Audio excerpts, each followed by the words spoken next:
মুসা আলাইহিস সালাম আল্লাহকে একদিন বলছেন, আল্লাহ আপনার সমস্ত সৃষ্টি সবার রিজিকের কথা, খাদ্য দুনিয়ার প্রয়োজন পূরণের কথা আপনার মনে থাকে? আপনি কেমনে মনে রাখেন? আপনি সকলের রিজিক কেমনে দেন? আল্লাহ তাআলা বললেন, মুসা তোমার সামনে একটা বড় পাথর আছে, তোমার হাতে লাঠিটা দিয়ে ওটাতে একটা বাড়ি মারো। তাফসিরে রুহুল মাআনিতে আমি নিজে পড়ছি, আরবি তাফসির। মুসা আলাইহিস সালামকে আল্লাহ বললেন, এই পাথরটার মধ্যে লাঠি দিয়ে আঘাত কর।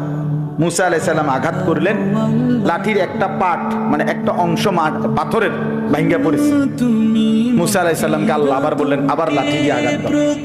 আবার বাড়ি দিলেন, পাথরের একটা অংশ আবার ভাঙ্গা পড়েছে।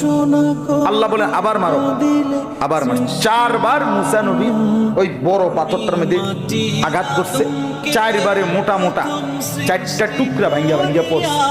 এই 4র্থ বারের পরে এই 4টা মোটা মোটা টুকরার ভেতর থেকে একটা ছোট্ট পোকা বের হইছে। মুসা আলাইহিস সালাম দেখতেছে এটার মুখের মধ্যে একটা ছোট্ট সবুজ একেবারে পিচ্চি পাতা, এটা কুটকুট কুটকুট করে খাইতেছে।